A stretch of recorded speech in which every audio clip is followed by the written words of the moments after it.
So I was totally thinking the same thing when you were reading that. I'm like, I want to talk about the time, chapter 7, yeah. time. Yes, especially because thinking about time, I just told you. Hold on, we need to start a second one.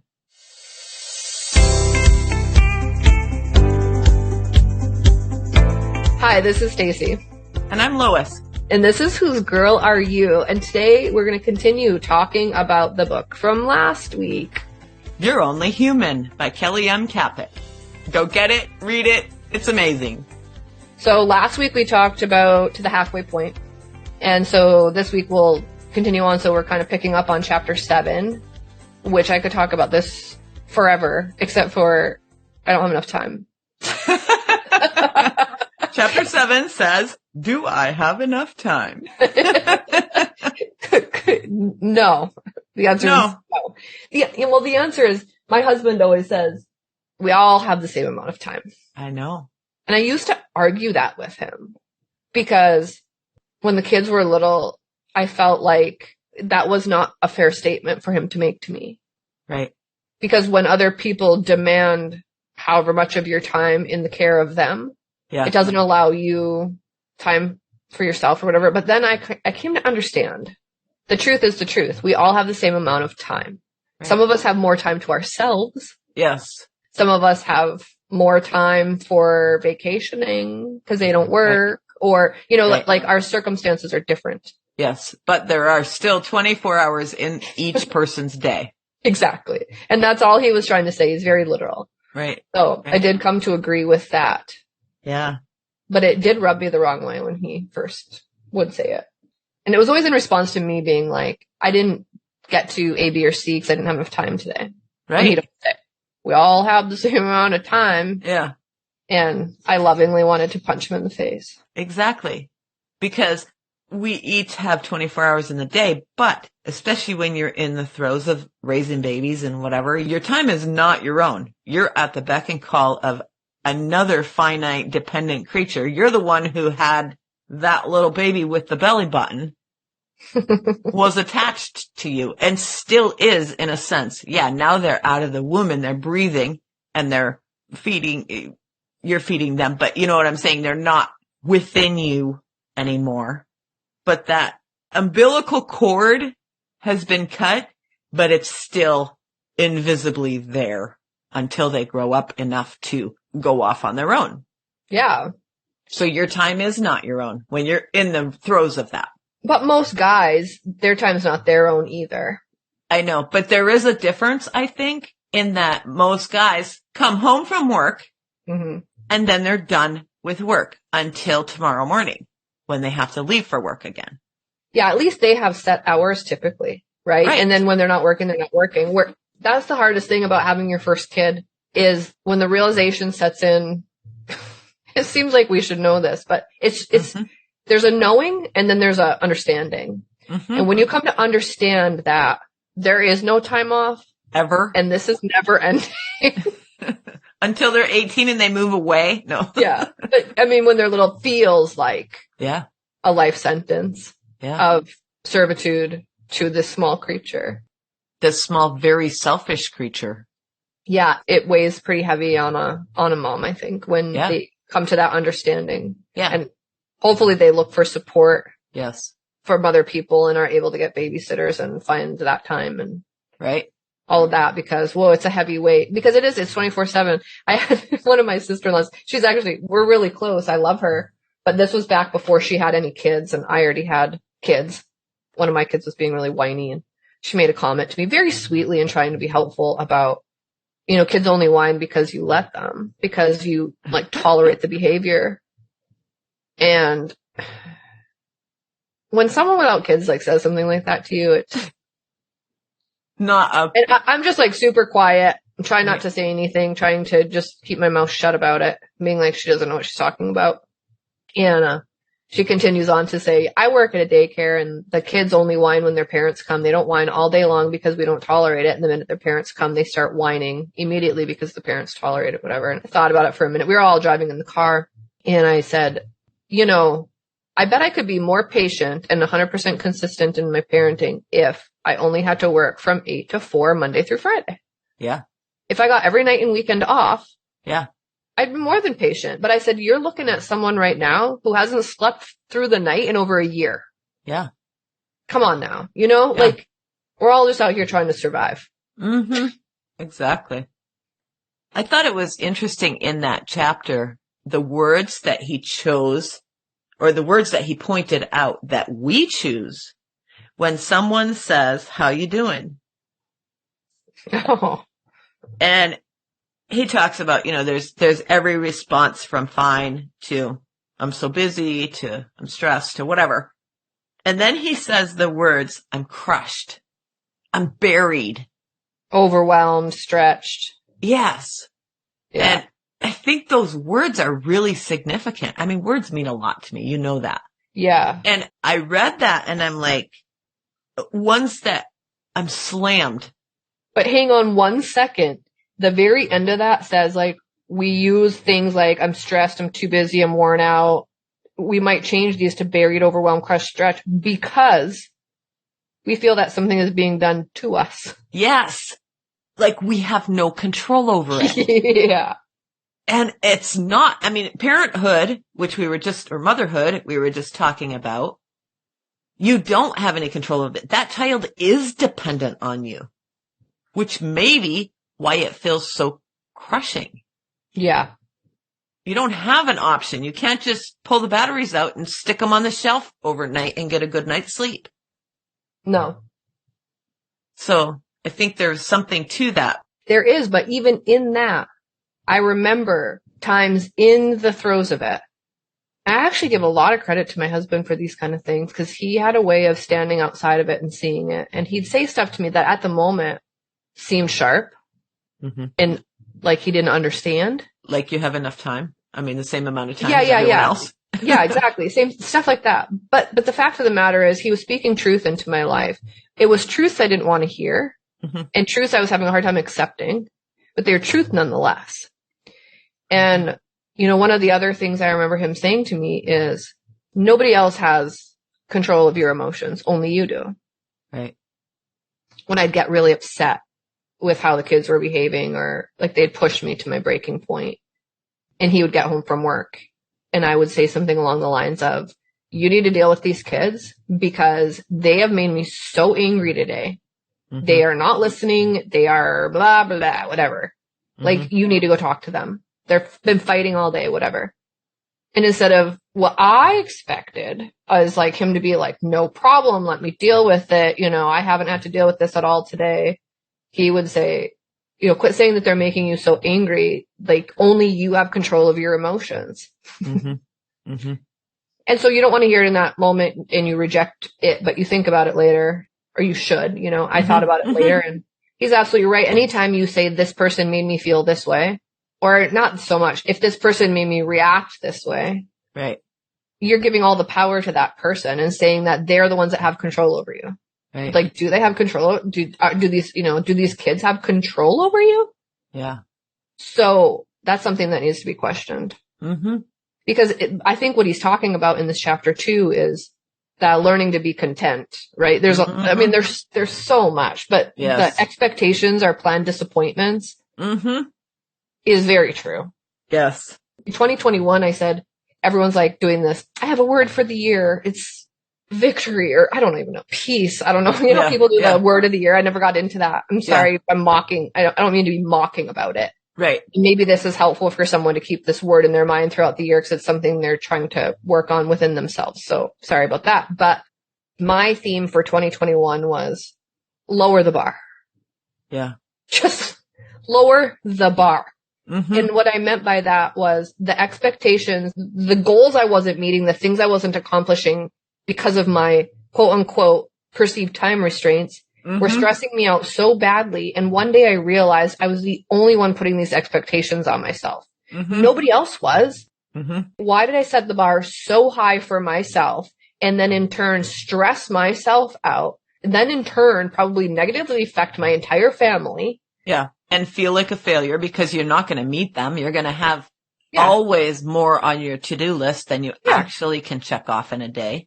Yeah. And one day I realized I'm doing this to myself. Yeah. How dumb am I? Yeah. And so I was like, you know what? This is an easy one.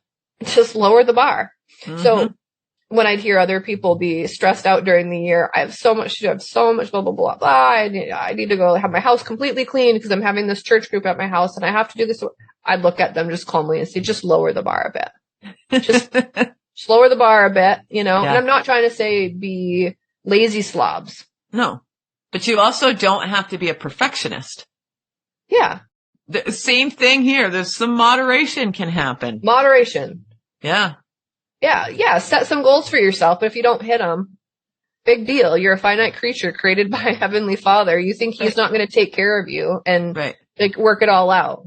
And set reasonable goals, not something so out, you know, like I'm going to do a triathlon. Yes. Or I'm going to repaint my entire house in one weekend, you know.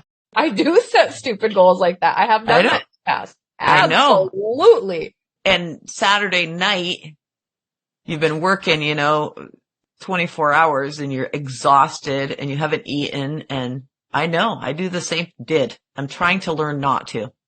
I'll do stupid stuff. Like I'll wake up on a Saturday morning and it's such nice weather out in the summer or something. I'll be like, you know what? I want to build a fire pit today. And all of a sudden I'm hauling, going shopping and getting stone and hauling things. And I've now bit off way more than I can chew. And now I've roped my whole family into like hauling stuff and and spending their building stuff. Yeah. Like, and I sit back and think, what have I've done it again. Yeah. As if I couldn't have been like, I'm going to build a fire pit. Let me draw out the plan and then get a few things. And who cares if it takes a month to build it? Oh, me. That's who. Because I want to do everything in a day. Yeah. And so I'm trying to learn. Yes. Our own natures just get us into trouble sometimes, don't they? Yeah. So can you imagine, he was talking about time, about how clocks didn't exist. Could you imagine living in a world with no clocks, with no time? You and I would not meet for this Zoom call because you'd show up and I wouldn't be here and I'd show up and you wouldn't be here. And if there was no clocks, there would not be Zoom technology. There would not. You're right. But how much stress would it alleviate in your life if you just like got up with the sun and went to bed with the sun? Yeah, and just, I mean, I really can't imagine it, even when we talk about eternity, because there's no time in eternity, right? That's why it's eternity, right? It's like a place with no time, a different dimension, all that. Right. It's just amazing to think that you could just do something as long as you wanted to do it. Mm-hmm. Always, always, always, everything's around time. I know. Even go take a bath. Yeah. Could you imagine if you just continued to add hot water for as long as you felt like soaking in there and reading your book or whatever? Yeah. But I'm always like, oh, it's been an hour. I probably ought to get out because I need to prep for tomorrow, whatever. Why? Yeah. Because like I only have so many hours before I have to go to bed because that's also a time constraint that I have. Right. You need a certain amount of sleep. The clock rules my life. Mm-hmm. Or the movements of my life. Yeah. That's was a neat part of this book. I thought his progression from how the cycles became, first there was just that hour hand. We didn't even have a minute hand on clocks. Yes, I didn't know that. I didn't either. So then when we get the minute hand, suddenly we can break that hour up into pieces. And then we can break the minute up into pieces. And in technology, you mentioned we wouldn't have the Zoom technology. How many things happen in 1 second in my computer when I'm working? Like all of these things are happening in a microsecond. Yeah. So we've taken the day and broken it up into hours. Then we've taken the hours and broken them up into minutes. And then we've taken the minutes and broken them up into seconds. And now the computer work happens in milliseconds. And on the opposite side, the tension and the stress and the anxiety have cranked up with each one of those divisions of time into smaller and smaller pieces. Yeah. It's crazy. I mean, he has a little paragraph called The Tyranny of Time. You know, why do we feel busy, stressed out, and anxious? And he sums it up like, we don't even think about it, but it started with the clock. Mm-hmm. And then, like you said, they've added different stuff. I saw the funniest TikTok yesterday that said, you need to be patient with those people born before 1990. They're trying to understand cryptocurrency, and they are growing up standing in line at the video store renting a VHS. Mm-hmm. Be patient with these people. Like, they've had such a significant jump in technology. Right. We were talking about the cell phone. Cell phones changed the world in a way that kids that grew up with them don't understand either. Yeah, exactly. I remember my husband handing me my first phone after I had my first baby, handed me the phone, this cell phone, this little Nokia. And I said, what am I going to do with this thing? You know, I have no use for this thing. And now it's, as I'm sitting here, I just got a call on my cell phone while I'm on Zoom, and I'm messaging back on Messenger because something's up with my data. Yeah. And telling her that I'm on a Zoom call, like all at the same time. Right. And that's distracting. Yeah. You know what I thought was really interesting and significant? Where did you see that little be patient with the 1990s people? On TikTok. TikTok. I know. TikTok. Isn't that like TikTok? Ah! It's crazy. Ooh, it's a conspiracy. It wants to rob your time. It does want to rob your time. And boy, does it rob my time. I refuse to open it. I have allotted times where I open TikTok. Specifically because I know that it's a time warp. Yeah. And we only all have so much time. Yeah. Because the next one just pops up. But I'm sorry. I love me some TikTok. I don't even have a TikTok account. It's just like, well, you know, and someone said, you know, TikTok can be the worst thing you've ever seen or the best thing you've ever experienced, depending on how you train your algorithm.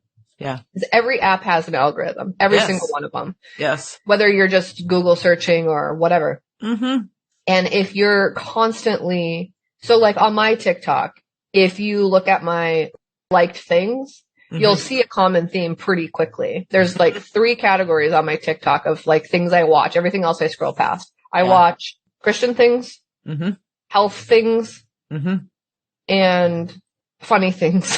Yeah. You know, I'm like, I need some humor. I want some education, and I want some encouragement or inspiration. And that is what I get from TikTok, to be honest with you. Right. Anyway. Time. Yeah, TikTok. That's pretty funny, actually. I know. It's crazy. I thought that the difference between ritual time and clock time was also significant. He talked about how in Africa, there's this time that the clock doesn't rule that. There's this stuff that has to happen, and it takes its own time. Yeah. Where they're not so much bound to clock time. Like the celebration of life. Yeah. And I think the church does help us to keep that kind of rhythm of time when we're doing like even trying to do Lent and be mindful. Like we're doing 7 weeks of prayer as the Lord's Prayer, like leading into Lent, being mindful of it's this time of year, and then we're going to celebrate Easter, and then we go into this kind of slow down in the summers because we're more vacationing and chill, and then it ramps up. Like there is this rhythm to the church that you can consistently count on. I think we want some consistency. We want some stuff that we can count on. We want some rhythm in our life. We all love to be like, we're on vacation. No one has to get up for work or go to school. Like no time restraint. And then by the time we're done with a week of vacation, we're like, I need a schedule. I need to be back on my schedule because there's a benefit to that. Yeah. That's a scriptural thing too. God instructed the children of Israel, do this Passover every year. Right. Do these feasts yearly. But it goes right back too, because it's like a lot of remembrance things, right? And why? Because remember your finitude. Remember that God is God and you are not. Yes. You know, don't start all of a sudden going about your business and forget. Yeah. Look at your belly button. Yeah. You know, I understand now, and I started saying it a little bit more as well. When someone asks me if I'm going to do such and such, I'm like, Lord willing. Yeah. That's what I'm doing. Yeah. Because the Bible also says, you know, don't go and say I'm going to go here and there on this day or that and buy and sell and trade or whatever. Like, you don't even know if you're going to be here tomorrow. Yeah. And that's the truth of it. We're finite. We don't know when our ticket's getting pulled. Yeah. But we know it is. It is. Someday. Unless Jesus comes and the sky opens, our ticket is getting pulled. I think of it almost daily. Almost daily, I think, is today the day. And what I mean by that is today the day I get called home, or is today the day that you come back? Yeah. Either one. Yeah. Is there going to be a significant shift here? Yeah. Like, I reflect on it a lot. I don't know if that's normal or healthy or... It's not morbid. It's not morbid. It's real. Yeah. It's saying, I know I'm finite. Exactly. Yeah. And that God is not. And he is your father. You know, he is going to bring you at the proper time to himself. Yeah. Or at the proper time, he's going to return. Mm-hmm. And I think it is okay to reflect on those things. Mm-hmm. One of the things that really made me stop and think quite a bit, and it was interesting because we had just talked about it at this Bible study that I'm part of a couple weeks ago, the challenge of being present. Mm-hmm. You know, because the clock is always pulling us, right? Like I said, but the reason why is it's kind of like the Apostle Paul says, I can do all things through Christ who strengthens me. And he's talking about, he's learned to like be fine with a little and be fine with a lot. And he's learned like the gift of contentment. Yeah. Yeah.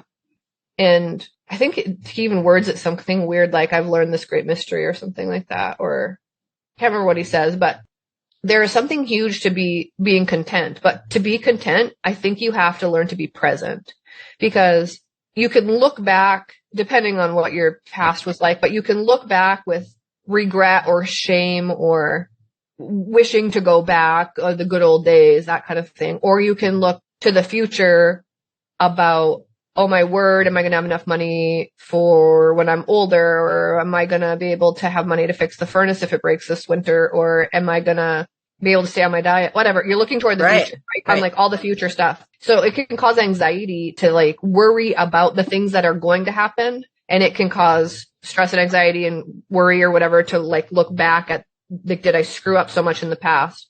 But when you live in the present. So anyway, here's the flip side of that. If you position your heart in remembering that you are a finite creature and that God is in control, you can look hopefully to the future for your eternal reward, right? Mm-hmm. Like future. Like we know how the whole world ends in the book of Revelation. Right. And we can look back with remembrance to where God has brought us out of. Yeah.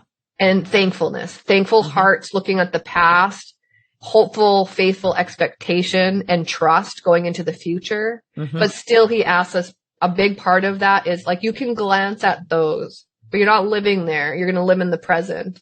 And so I think when we start, it's okay to think on both of those things, but if it starts to drum up anxiety or worry as you're doing that, you need to come back to the present, because now you're going into territory that you're not supposed to be in, right? Right. Now you come back to trusting, give me today my daily bread. Yes, absolutely. Thank you for today. Yes.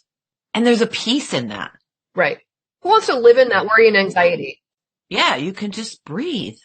But I mean, this anxiety and depression that has been still on the rise year after year for the last, I don't even know how long.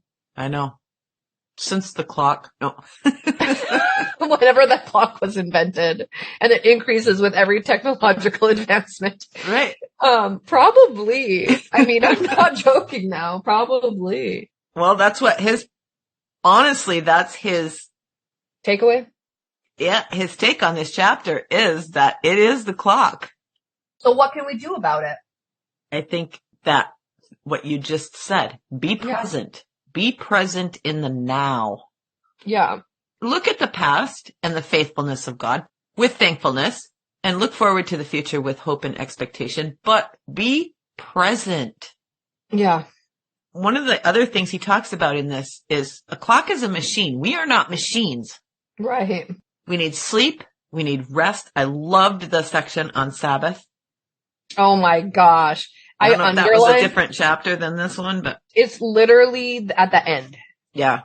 Of the book. It's the very last thing I marked in the book. Yeah. But it's the only thing I marked in that chapter. So I'm just going to say it because I just thought it was so great. Yeah.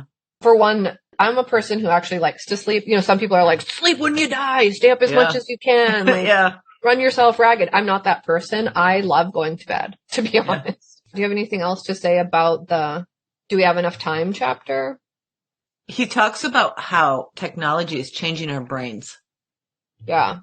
And whether that's a good thing or not. I thought it was really interesting.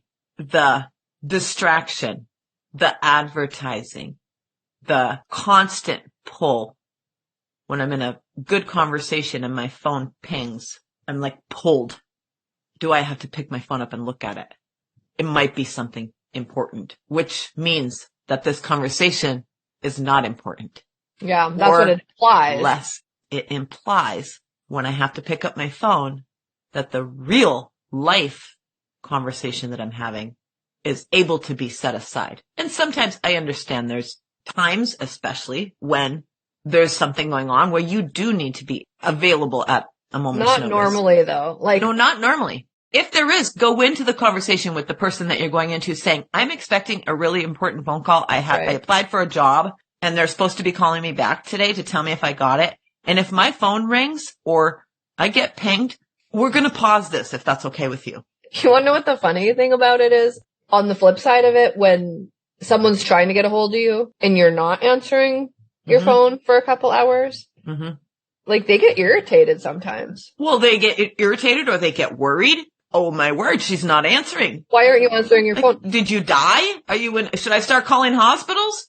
This is why I said the thing before where, you know, before we had cell phones, this wasn't a thing. There wasn't this expectation, and that comes back to expectation. There wasn't this expectation that everyone was available always. Yeah. And that's the expectation now. Honest to God. Everyone is available always. Yeah. And I don't think that that's good. Yeah, I agree. And it produces anxiety, which is another thing that he talks about in this chapter. The crippling effects of anxiety is another heading. I like what he says, and I want to read a couple sentences from that section. Anxiety is the emotional response that tells us that we are not enough. If God comes to mind, anxiety tells us either that God is not enough or that he doesn't care. Rather than allowing you to be honest about your finitude, your anxiety tells you that not only should you be able to do everything you imagine needs to be done, but you should do it perfectly. Ouch. Anxiety is enormous in our culture today. Yeah. Blame it on the clock, blame it on technology, blame it on, the dumbing down of the generations because Google. I don't know. I mean, it's okay. I'm going to be a little vulnerable right now. So just this morning, before I hopped on with you, there was a basket of clothes that my father had washed, dried, folded, and put the basket on the couch. And it was sitting there yesterday when I got home from work, but I just didn't think of it. Today I'm heading upstairs to go brush my teeth and whatnot, and I grab the basket, and he is coming up the stairs behind me, and he just makes a little joke, oh, you finally got around to bringing that basket upstairs. And there's been he means nothing. He's just a jokester. We always are like kind of poke at, I grew up like this. But it has been bothering me lately about just oh, you're not cooking tonight? Oh man, just joke. But I realized it's starting to build and it's starting to get to me. And I stopped and I looked at him as I got to the top of the stairs and I said, when you make jokes about the fact that I'm not doing certain housework or that I'm not cooking a dinner or have something in the fridge that I didn't stop at the market for, and you make comments about this, it hurts my feelings. It makes me, I said, I'm trying really hard to hold down a full-time job and hold down the house and take care of everybody. And it just really upsets me. When I said that to him, I could tell he got upset because he didn't know that he was making me feel that way. Right. So it's good that you said it. It all comes down to time, right? So then he went in his room and I went downstairs and I even felt a little bit bad about saying it. Yeah. But at the same time, so then I go downstairs and I technology, I text him from the living room. Yeah. Kind of so I can get my words a little bit more clear about, hey, I'm not mad at you. Right. I just want to tell you because I don't think you know Yeah. And I keep feeling this way and I don't want to feel this way. Right. And, I don't think that's your intention. Right. So, and he just sent like this like sad crying face and then just put sorry. Yeah. You know? Yeah. But it all comes down, and my whole long thing was like, honestly, I don't think my life would be running as smoothly as it is with my job and the house and everything if you weren't doing some laundry and running to the market and doing the dishes and helping me out so much like you do. And I really appreciate it and probably don't say thanks as much as I ought to. Right. But it all comes down to time, right? Yeah. Only so much time in the day. Some of us have a longer task list than others. Yeah. And how are you going to make that? And it's becoming interdependent between, even within families, expecting more from my sons with taking out the trash and emptying the dishwasher and doing their own laundry and all of these things that they do. We all can like function well together if everyone knows none of us are an island. Not one person is responsible for anything. Like, we're all here to help out. Yes, we're going to designate different things to different people to help this thing run smoothly. But we only all have so much time. If everyone pitches in a little bit of time, not one person has to give all of their free time toward this. Right. I think that's important. It is. But for so long, they were used to me doing everything. All the cooking, all the cleaning, all the shopping, all of the running errands to doctors, dentists, because I didn't work. And my life revolved around what the needs of the others were. And now I can't. Right. And having a job, then you also need downtime where you can just go take a bath. Yeah. Go read a book, whatever. Like, time for your brain to disengage and unplug and, watch funny TikTok videos. The hardest transition for me, though, I think, was admitting I needed help. Yes. Because that's exactly what this anxiety does. Yes, that's why my anxiety level was so high, because I was like, I have to do all the things and I have to do them perfectly. Yes, and you are not enough. I was a wreck. Yeah. And then my mom died too, right? So I was like, I can't do anything. Yeah. I can't do anything right. Yeah. That's a stressful place. Whew. I felt like everything was just unraveling. Like, everything was half done. Nothing was done well. I had set this expectation for my life to be a certain thing, and I couldn't manage it anymore. I had to come to the end of myself. Yeah. And having my dad move in and take some of that burden off is what helped to pull me out of that. But it's a humbling of yourself. And so that's why those little things that are jokes. Yeah. Because my dad is not a mean person. No. He's just making these offhanded jokes, and we've always been sarcastic and talking a certain way to each other, whatever. But the reason why this specific subject is a sore point for me is because every once in a while, I still struggle with, should I just be at home making them my priority? Right. And not asking anyone for help. Yeah, there's a question there still. Or can I have it all? I love my job. I want to do my job. Yeah. And everything is working fine. So then is it just the expectations I've put on myself? And then when someone else is doing the thing that I deem as my job. Is it my job? Is it seriously the wife's job to do all the cooking, cleaning, appointments, yard work? Is it their job? Like, right. I did it for so long that I'm having a hard time breaking the concept of shared responsibility is healthy. So why do I still struggle with feeling inferior or incompetent or whatever? Yes. I don't understand. Like, I'm still working through this, trying to sort this out in myself. Totally. I get that. Most of the time I try to just ignore it and just go into work. Yeah. But these are real things. And it all ties into our finitude and our time constraints and the anxiety that being over extended. Yeah. Can cause. Yeah. One of my close friends says you have to create margin in your life, and there should always be at least one day every week that there's nothing on your calendar. Yeah. Like, if every day is booked all day, every day, like, you have a problem. You have a deep problem. And then I heard this 80-year-old preacher. He was talking to ministry leaders. I was at this conference, and he said, when a new pastor is coming in and deciding that he's going to step into the pastorate, the advice that I give him is, what you need to do is take your calendar and you need to mark off what your priorities are. Like if your kid is in a certain sport and you have to be there, you're going to be coaching these days. You need to have a date night with your wife. How often? Put that in. So you build out your calendar for your personal life first to make sure all of that is set. Then you put your work stuff in. Mm-hmm. Most pastors make the mistake of putting in all of their work stuff and then trying to fit their kids and their wife in where it works out for that. Well, is that really then prioritizing it correctly? No, because their first responsibility is to their wife and children. Yeah. Absolutely. Totally agree. And so I think maybe it was something I needed to hear though as well. Mm-hmm. Mm-hmm. I'm not head of household or anything like that, but I still have a responsibility. I chose to get married. I chose to have kids. So I have a certain responsibilities that I've taken on, and I have to make sure that they are a priority. Yeah. So does my time line up? You know, where you spend your time shows what you think is important. Absolutely. Where you spend your money shows what you think is important. Mm-hmm. You can talk all day long and say what you think is important, but you give me your calendar and your checkbook. Mm-hmm. And will it say the same story? Yeah. Very true. I don't know. So, another thing that he talks about is the fear of the Lord. What did you think about that section? Secularism and worship. He says, what if I told you that the struggle with feeling endlessly exhausted and anxious could all be greatly helped by learning to fear the Lord? Sounds strange, doesn't it? Yeah. What do you think it means to fear the Lord? Fear of the Lord, the fear of the Lord. Yeah, what is that?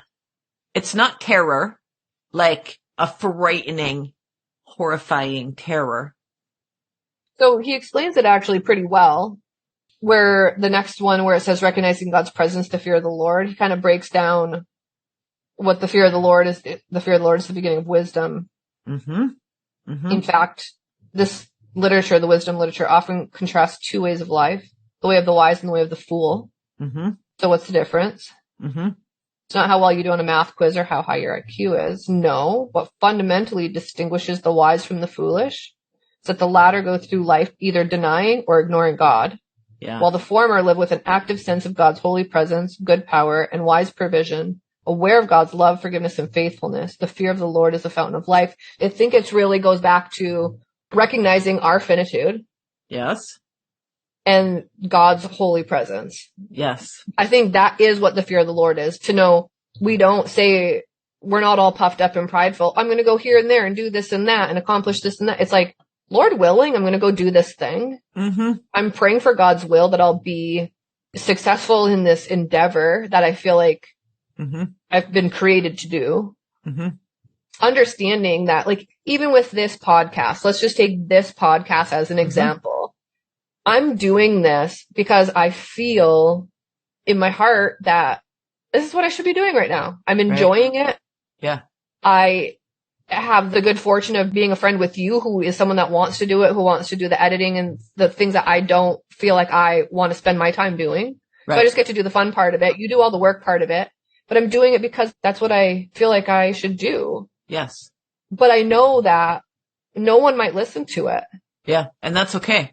And I'm fine with it because what I understand is this. I understand just because I get called to do something doesn't mean it's going to be anything. I don't know if the Lord is growing me in these discussions with you. It's me and you. Yeah, yeah. Both of us. And if no one listens to it ever, the outcome is the Lord's. Yes. So I think this is the fear of the Lord, right? Yes. I don't have any expectations on what will happen here. Mm-hmm.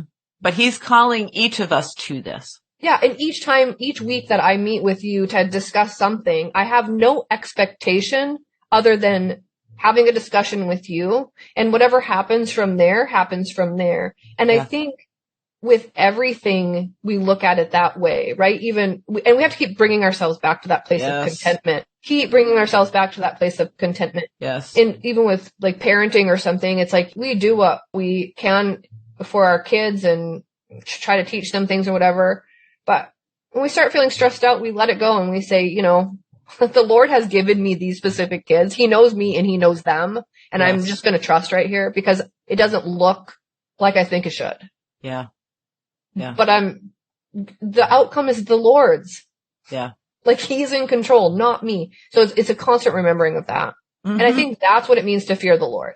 I agree. It's not terror. It's not fear in the sense, I think we have a little bit skewed version or definition in our heads of what fear is. To us, fear is terror. You know, your heart is pounding and you're sweating and you're nervous and you're whatever and you're stressed. All of these things are fearful responses.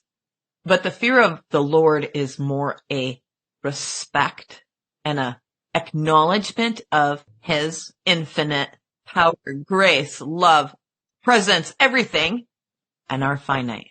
I think that's... Yeah. The fear of the Lord is this, you know, like on the days where I'm driving to work and I think, is today the day, Lord? Like, are you coming back or am I going to call me home? I have a healthy fear of like, I'm going to be judged. Yeah. By the ultimate judge. Yeah. So, you know, when I want to stick my hand in the cookie jar, and I know I'm not supposed to be sticking my hand in the cookie jar, not as afraid of you finding out I'm sticking my hand in the cookie jar, as I'm afraid of the Lord knowing I stuck my hand in the cookie jar. Yes. And he's all knowing and all powerful. Yes. And I have to answer to him. And he has the ability to speak things into existence. He has the ability to shut this whole thing down with a thought. I mean, who am I? Right. Who am I? Yeah. You have a belly button. You have a belly button. I only know one kid who doesn't have a belly button. And he still somehow did. Yeah. He has the doctors sewed one to look like one, kinda. So what happened to his? He was born with gastroschisis. Okay. But he still had an umbilical cord. Right, correct. He still came from a mom. Yeah. And you know what's interesting? This is like a total rabbit trail, but I can't resist. Yeah, go ahead. Jesus had a belly button in his humanity. Divine, infinite God. Well, he was fully God, fully man. I know. But like, Jesus had a belly button. That's pretty, like, my mind gets a little, like I can't wrap around that because it's so cool. It's easier for me to think of Jesus as God than it is Jesus as man. I know. Yeah. And he is both. And that's what we have to keep in the forefront.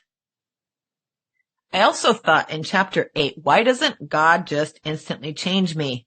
Oh, I have that marked too. But there's so much.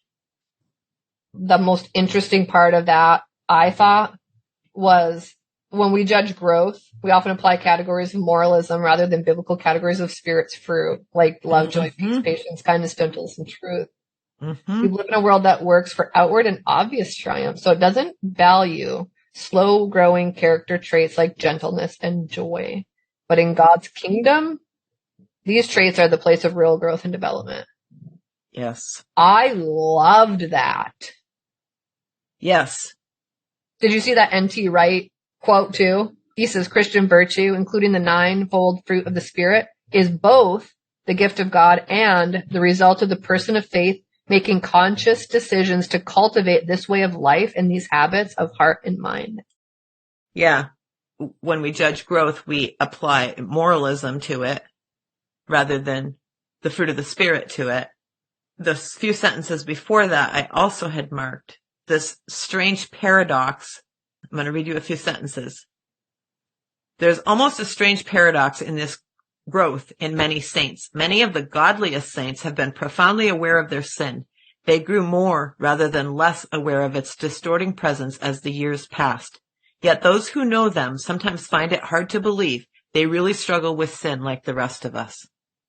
We've talked about that before. Yeah. Like the whole sinner saint thing. Yeah. And that's where the older I get, the more I can't get past the first commandment. Not in some kind of false humility, whatever, but I know the gods that I build. My heart is an idol factory, as who says? I don't know, it was John Calvin. I don't remember who it was. Some old theologian says the human heart is an idol factory. And I am constantly pushing out false gods, whatever they are. Myself being the biggest one.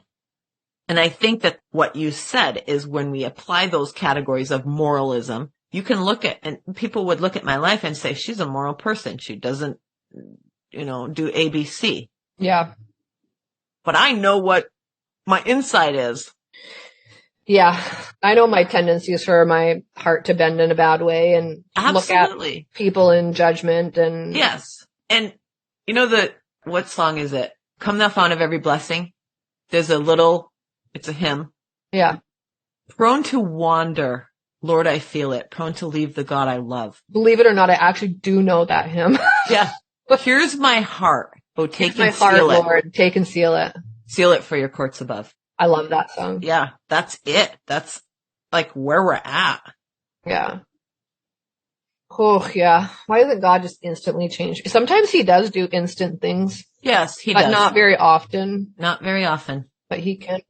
There are dramatic calls and there are dramatic changes. Paul goes from when he's Saul and killing the Christians and persecuting the church to preaching the gospel full time, Right. But.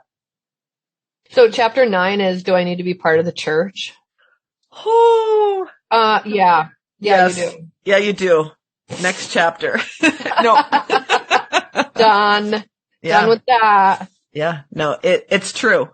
You have to be a part of a fellowship of believers. Yeah. And this is the chapter that says, there's one part where he says, surely there are more than these two options. Do everything or do nothing. Totally have that highlighted. He's talking about compassion fatigue because there's so many people in need and so many great things that you can be a part of. And yes, someone always wants your money or your time. Yeah. For a really good cause. Really great. Yeah. But he calls, just like he gives different gifts to different people, he also calls different people to different things as well. Yes. So we can't all go on missions because who's going to support it if some aren't at home working? Right. We can't all do this but neither should none of us do it. Right. If you feel called, then definitely.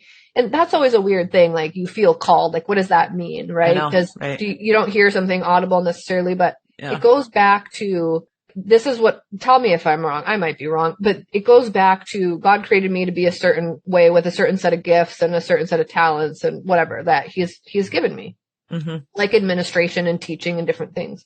Well, therefore he's probably going to call me into certain, I'm going to feel a desire to do, I told my husband, I really desire to do more missions in the future.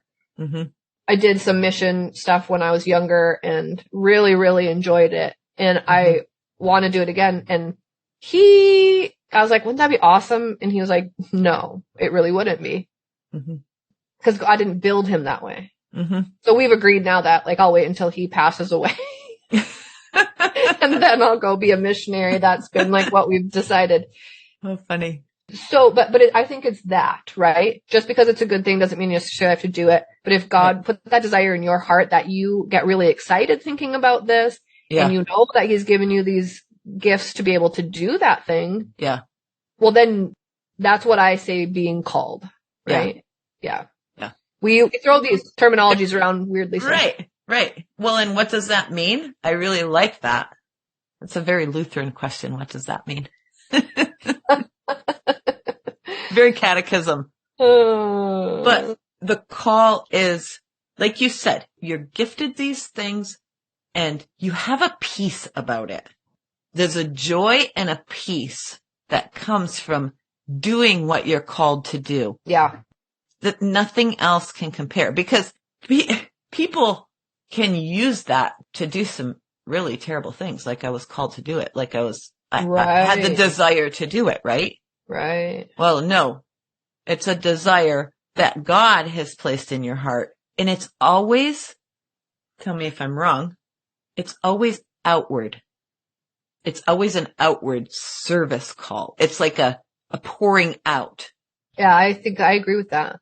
And a lot of times it will stretch that person that's being called. It's not necessarily the easy path that they're choosing or the easiest thing that they could do. Right. And it's usually in service to other people, not self-serving. If someone gets called to do something that's self-serving, I don't know. I question it, I feel called right now to eat a whole pizza because I'm not eating any carbs and very little dairy. Yeah. Like, no, I don't. I just want it. Just because I Yeah. want something doesn't mean I'm called to it. That's all the point I'm trying to make. Yes, exactly. The desire doesn't mean people can have really horrible desires. Yeah, exactly. They're not all from God. Right. So this chapter, well, this book in general, right? Like it starts off with like, we're finite creatures created, like we talked about a while back. Mm-hmm.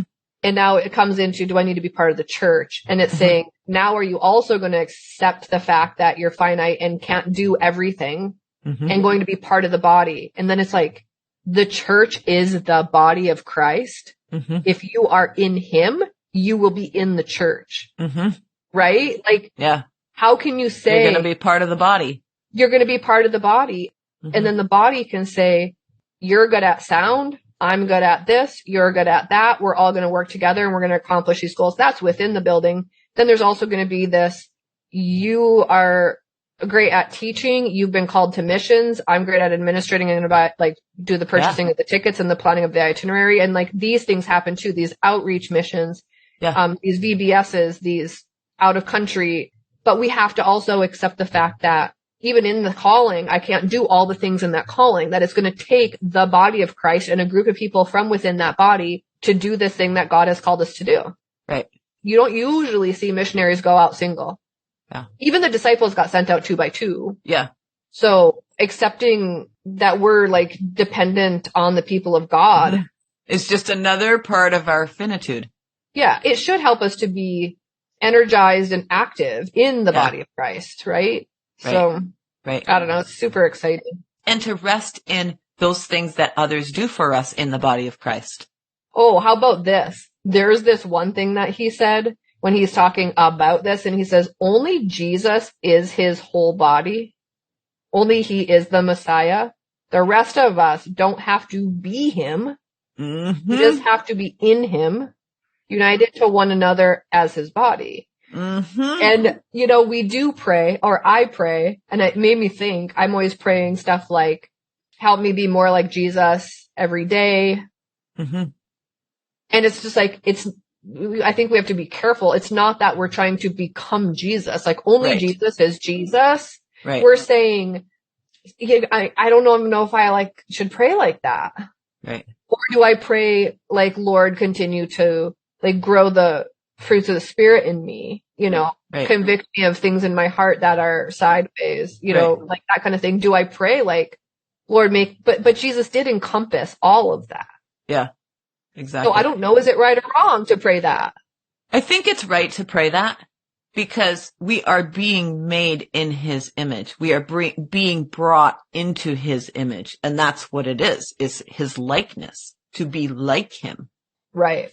Not to be him, but to be like the image of God, but we're being conformed more, transformed more and more into his image. Yeah. Won't be complete till we die, but I think it's okay to pray that because of that. Yeah, I think and we have the mind of Christ, you know, and yet we're being transformed into the image of God, but yet early on in the book, we talked about God still sees you. Even though we're being transformed into the image of Christ, we are not covered by him where God does not see us.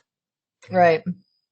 He's talking about pastors here and talking about pastoral health. I thought that was a really good section. I thought there was a lot in there. And he says for pastors to flourish, they need external and internal harmony. The congregation in their own psychology must allow them to recognize that being finite is not sinful. It's not wrong to rest, to sleep, to laugh, to forget, to say no. Limits are linked to life rhythms. And even though it said that was for pastors, I think, isn't that for us all? I mean, I love how he talks about pastoral health. And I think that's a real problem and why we're seeing like so many churches closed and so many pastors stepping out of the pastorate is I think that this lack of support and this burnout has been a real problem. Yeah. He quotes Philip Yancey and says, I wonder how much more effective our churches would be if we made the pastor's spiritual health, not his or her efficiency, our number one priority. I know. This has been on my heart for years. Pastors and pastors' wives are in a very, very unique and lonely position in a congregation. Yeah. The pastor hears all the confessions. He deals with all the problems, people seeking marital help, people seeking relational help, people seeking all of this stuff. He hears all the confession of sin, struggles and the addictions and the divorce. Like all of this just piles up on him. Yeah. Who does he talk to? Yeah.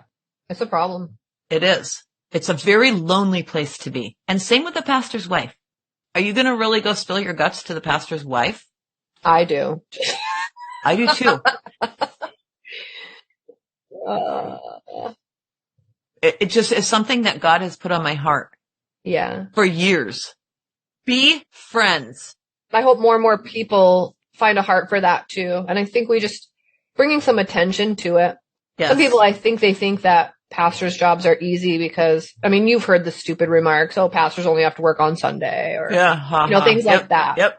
And they joke. And I think that sort of joking even is probably similar to my dad joking about me not hauling the laundry up. Exactly what I was going to say. I was opening my mouth to say that when you said it. When you joke about the very thing that they probably are insecure about. And they pour their ever-loving life into. Exactly. The thing, if you're striving so hard after it and someone makes a joke that you're not doing it perfectly, it's not a joke. No. We need to be more mindful about, I don't think a pastor could ever get enough encouragement. I agree totally. And that's not just good sermon, pastor, high five on the way out the door. Right. It's be intentional. Yeah. And a lot of them, so they deal with a lot of problems, right? But most pastors, the reason they're in it is because they're Bible geeks, they're theology nerds. God has called them to this desire for the word.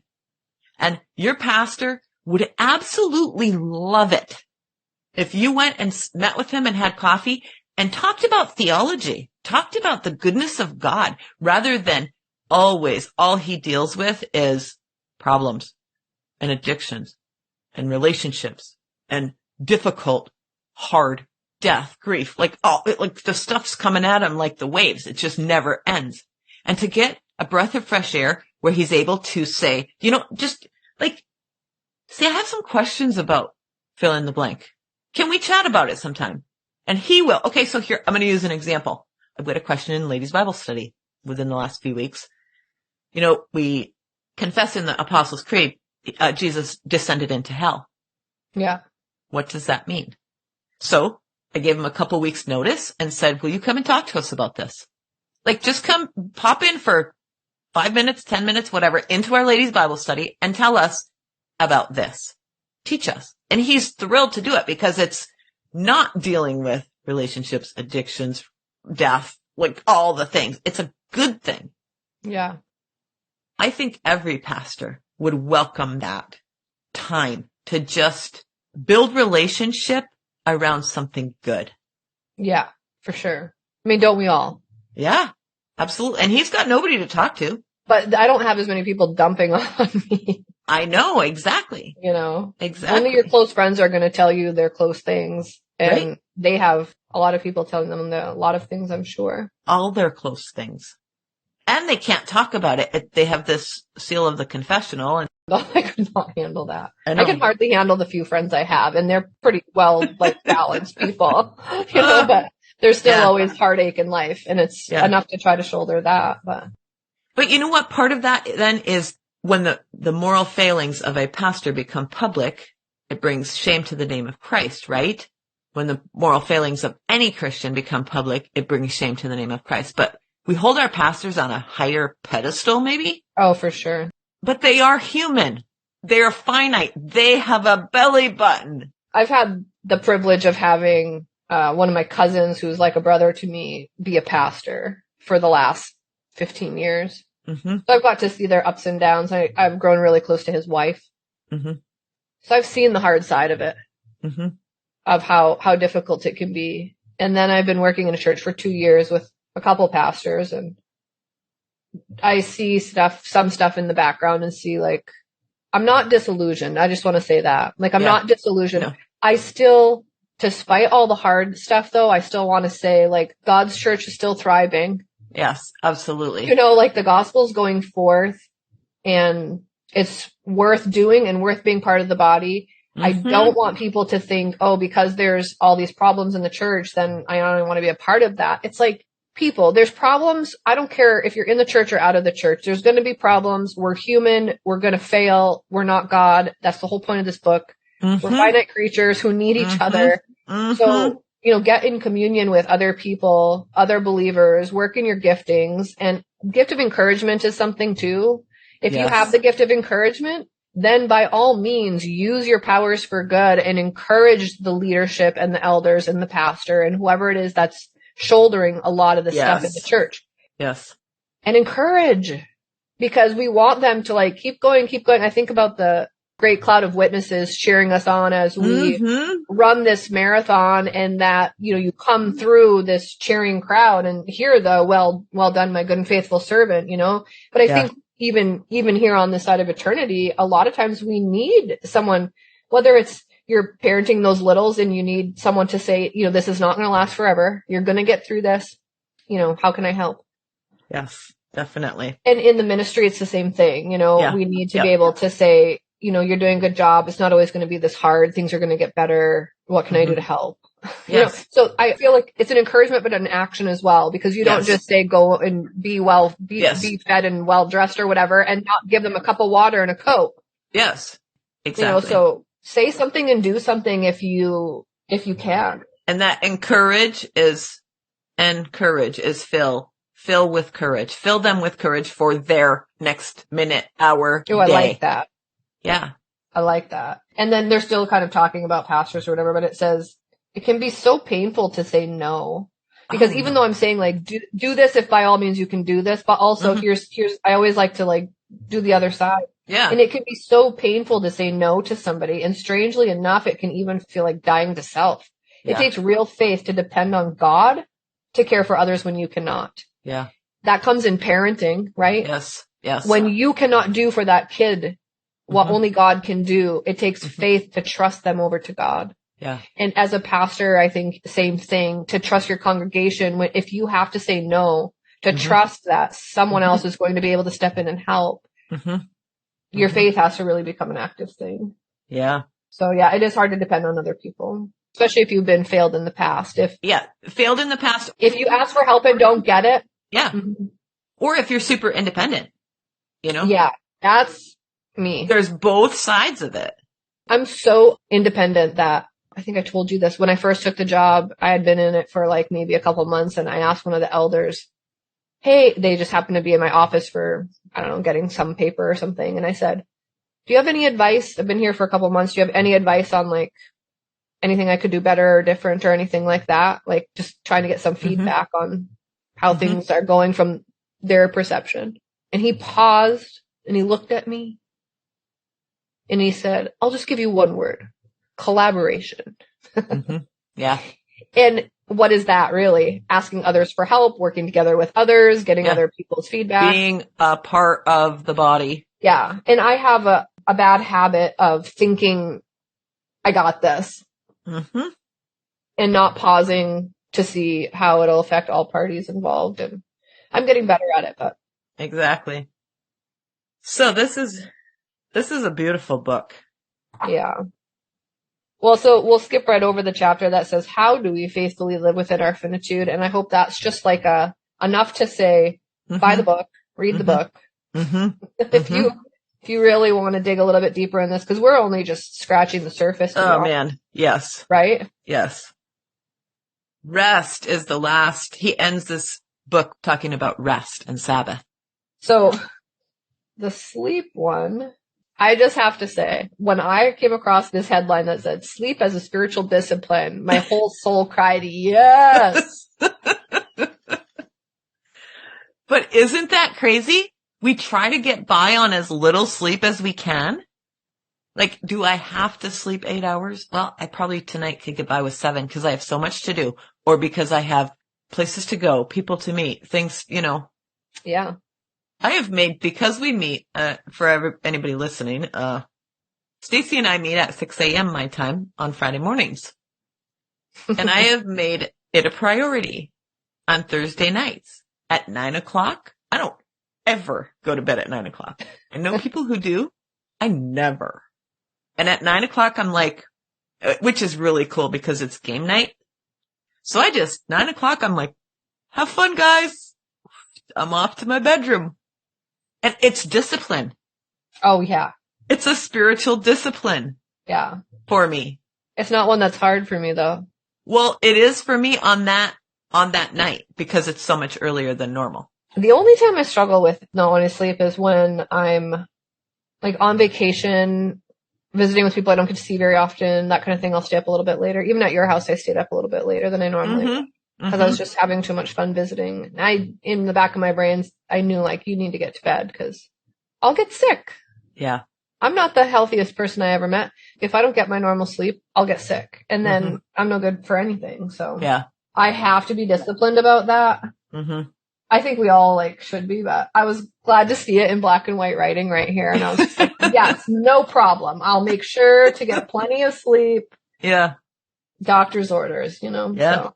And I'm so sad for anyone listening that has little kids and they're like, I haven't slept in however long. It won't last forever. Or just insomnia. Oh, my word. Insomnia is like a torture. The whole like brain not being able to shut off and that kind of thing. Yeah. Not being able to sleep. I've had bouts of insomnia in my life. One of my daughters had insomnia when she was pregnant.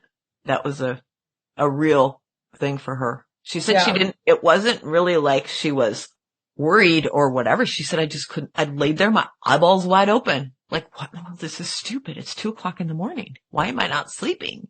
Don't know. Natural calm magnesium powder, man. I'm going to preach that all day long. That stuff just relaxes me and gets me to sleep. There's also these like guided meditations to sleep. I never make it through 10 minutes of that. Yeah. Put my earbud in to block out my snoring husband and 10, 9, 8, 7, 6, 5, 4. Yeah. I don't know if I'm being hypnotized or if that's evil or not of God or I don't know what, but let me know. Do some research. Let me know. I don't want to look into it because I don't want to find out like I shouldn't be doing it because it works. I don't look for a demon around every corner and it's not like I don't know. Yeah. No, I get that. I don't know if people comment to podcasts. No, they don't. Okay.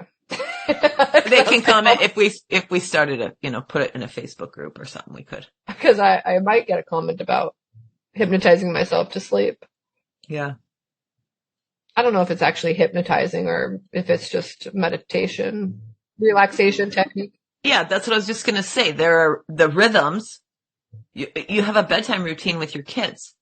You go in, you brush their teeth you have the story, the snack, the whatever, like whatever your routine is. By the time they get onto their pillow and you're tucking them in and saying prayers and turning the light off and leaving the room, their brain is like, it is time to sleep because we've gone through all check, all the things. And we a lot of times don't do that.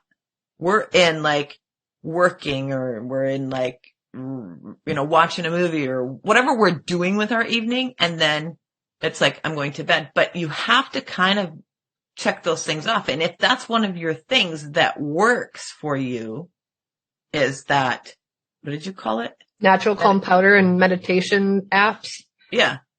If that works as part of your routine to put you to sleep, if it's satanic and it's, telling you terrible things, then no, don't use it. But if it's like wind and, chimes, there's like weird little like wind chimes and the voice is so soothing. Yeah.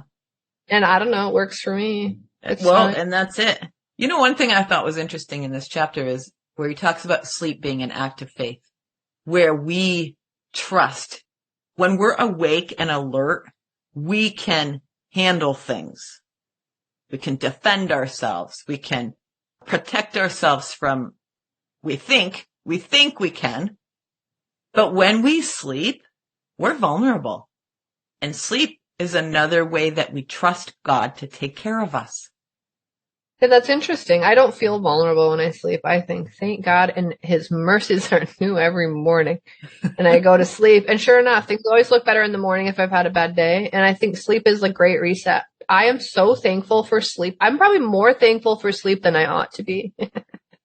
No, that's a That's a wonderful thing. Oh. But I don't even want to tell you about it because I don't want to convince you to be vulnerable when you sleep. If you're not, and you're I'm trusting, just not. that's good. I'm not either. I sleep really well, but I know people who sleep is a scary thing because bad things happen when you sleep. Yeah. And that's just not okay. Like No. when you're afraid to go to sleep because you can't protect yourself at night. Yeah, I never suffered any trauma or anything like that. I know people that suffered trauma like that and they never recovered. They never ended up being good sleepers. And I believe my mom was one of them, and I believe it led her to an early grave. Yeah. I believe it played a part in her brain disease. Yeah.